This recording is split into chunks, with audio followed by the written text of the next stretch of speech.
Yeah, well, episode 2, given this short form format, you're trying to create something in 5 minutes where you're trying to sell the fact that who these people are, what they want, what the tensions are within the group, why is the person there even, what their phobia is, what's the motivation behind them being there. Is it money, is it greed, is it guilt, are they forced there by the court, what is it?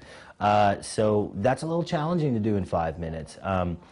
We decided to not do that in the first episode. In Scotophobia, the second episode, we did want to say, okay, who all is at this clinic and how do they interact? So we open up essentially with each character. You get exposed to Lucas's character a little bit. He's already gone through this thing, so you get a little bit of him at the end.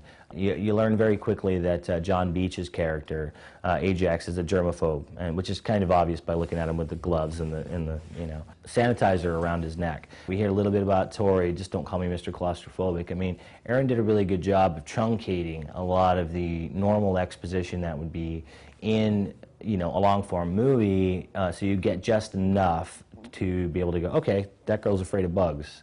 And we had Kate's character, Jackie, afraid of bugs, which, I think a lot of people share that phobia and will be able to relate to it.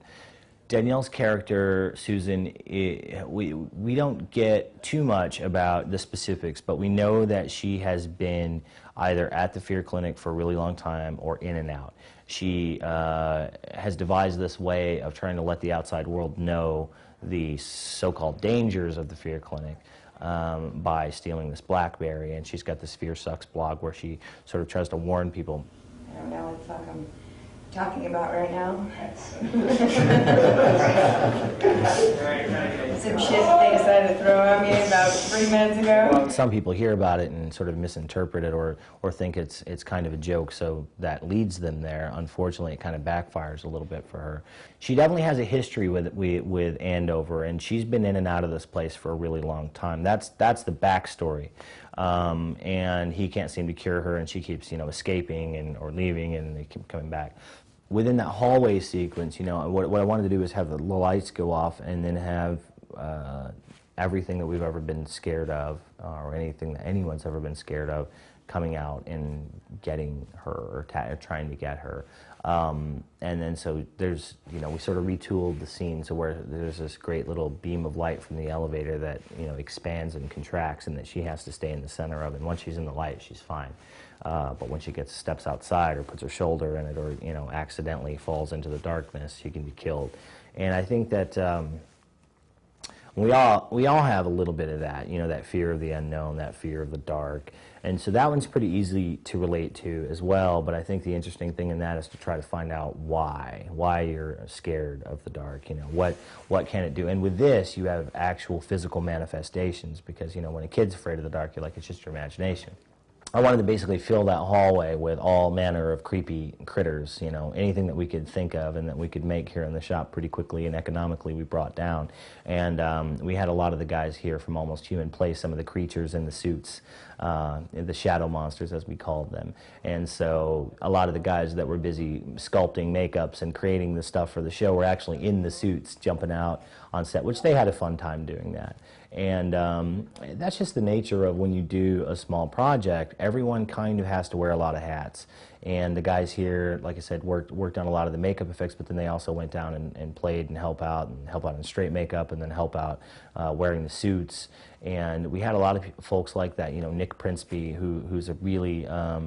he's a really great prop master, helped me out wrangle some of the props and stuff, and then I had him play 2 or 3 different demon characters in that sequence. So he's several different people in that, and Nick is one of those great people who I love because he wants to be buried in prosthetics and doesn't mind it. And so I think we put him in 2 or 3. He's the great, the big monster that comes out at the end of that scene and just screams in her face. And I thought that was a lot of fun. And Nick, of course, loved it because he's a big ham and cheese. Hurry up and wait. It's King Otter, man. Yeah. I grew up with this guy. I mean, not with him. I wish. I grew up with him on my wall, scaring me. Now look, I'm telling him what to do. How weird is that? We wound up shooting the scene where Cain takes Danielle into the room, and then he's all creepy in the shadows, and Garcia leaves, and we're like, what the hell is he doing in there? That's very strange. And, you know, we established early on that Cain's a little bit of a perv, a little bit of a creep show, little non-caring, I guess. I mean, you have England, who genuinely cares about the patients, and then you have Cain's character, who's his motives aren't quite clear, but you know he's a little bit off. And I think he's got a thing for Danielle's ear, apparently, because he sucks it up into his mouth very horribly. I got to be honest with you, out of everything we did in that show, that was the most disgusting thing we ever did, was Cain's giant fat tongue in Danielle's little ear. We did that shot so many times of Cain leaning down and licking Danielle's ear that the crew was either going, ah, you know, I think that we got a bigger reaction from the crew during that than like any of our effects stuff, you know, like every time that tongue went in the ear, you could see everybody behind Video Village just going, ah, ah, which, you know, had to do wonders for Cain's ego, you know, but Cain calls that his first love scene, and I got to agree with him. How'd that feel? You like that? I have never licked someone's ear in a shot. I've torn one off, of course. Goes without saying, but licking, that's an odd thing.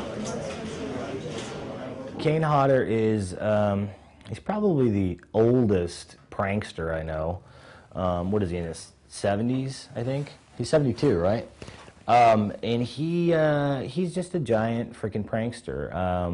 And I think that's cool because it disarms people. Like an idiot, you know? Oh my God!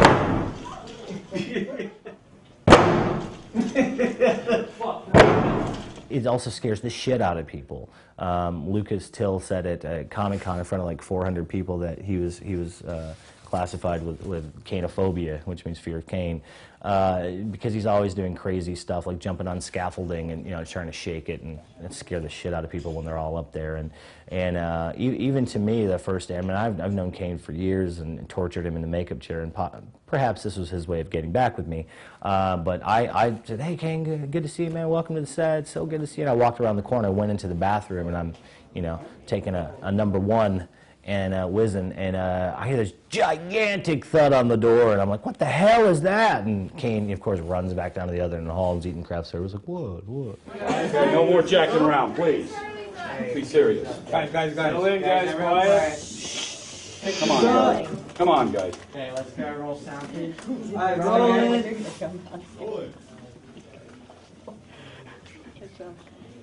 And that's Cain. He likes to do that kind of stuff, and he likes to scare folks, you know. He played Jason. That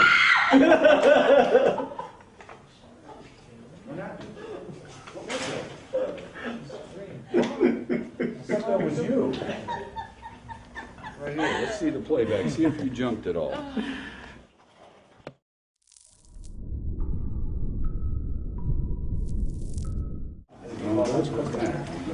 I'm getting a little frustrated. Uh-oh.